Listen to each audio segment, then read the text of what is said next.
Hello, Brooke. Today I want to talk to you about stress and burnout.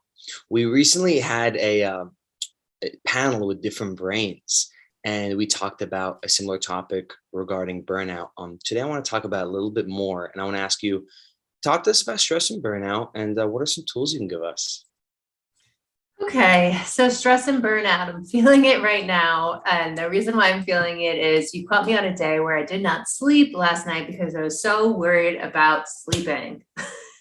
So Hmm. sometimes what can happen is we are so stressed out because of occupational burnout, meaning, we're not setting boundaries with our bosses or deadlines and tasks that we're taking on. Sometimes we are, if we're our own business owners, we can not set boundaries with our family and work. We can become workaholics. So those can be the occupational type of burnout. We can also have burnout from saying yes to too many things outside of work, saying yes to social engagement, saying yes to our family when we don't necessarily want to, bringing in people into our circle that might be toxic and can cause stress and anxiety for us. So those are some examples of how we can become burnt out. Hmm. Also, poor diets, lack of sleep, all of those things. Some of the ways that we can handle that is by creating boundaries, creating a proper sleep schedule, to say no to people who are toxic. We are the average of the 5 people we spend the most time with. So bringing in people into our life that we genuinely want to spend time with, not people that we just are being people pleasers for and saying yes to. Putting yourself first before saying yes, like stopping and pausing and thinking about our schedules. If you're in it, actually stopping and pausing as well, and taking a second to just step back and take a break, move environments, grab some water, take some deep breaths, walk outside. So that's some reactive strategies. Prevention, as I mentioned, make sure that you are eating, you're sleeping, you're utilizing screen time apps like Forest. Notifications, we get thousands of notifications a day, and it could drain our attention and dopamine levels because of the stress from that. So we can get digital burnout as well and Zoom fatigue. Hmm. So I know I added a lot more than what you asked, but No, you add everything like we need to hear. I mean, digital burnout, deleting those apps, surrounding yourself by the right people. I agree with a lot with those things. When I think of stress and burnout, I always think of the workplace. I've had like a lot of jobs in the past couple of years.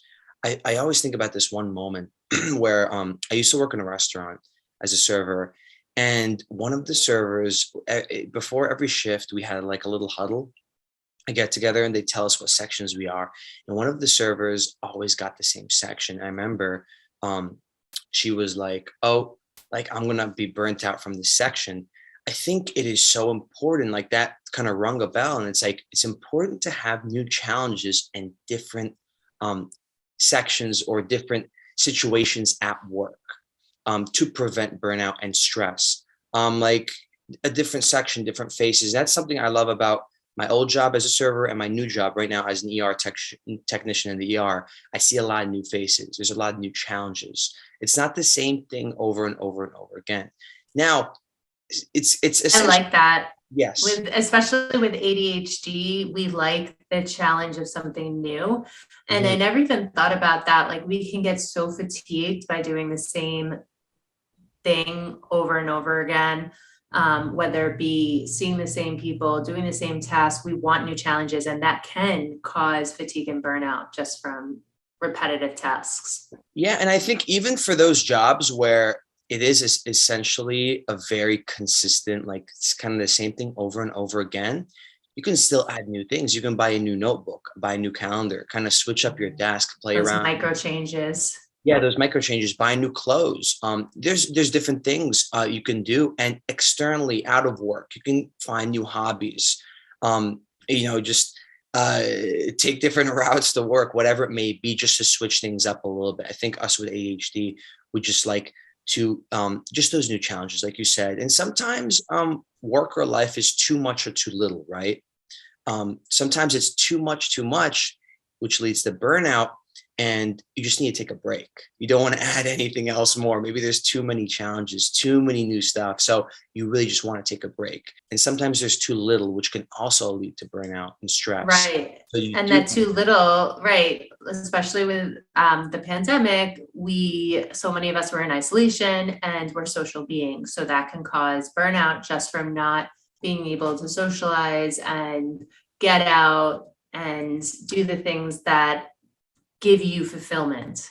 Yes, exactly. So it's really just figuring out that, adding those micro changes if need be, and taking new challenges. And it's the same thing right now with my new job as well. Just finding new challenges and just switching it up to just stay away from that burnout and stress and prioritizing. I mean, we're going to talk about in later episodes executive function, which is so important. Planning, prioritizing, activating, all that stuff is just so important to prevent stress and burnout, Yes. So join us on the next episode. Yes.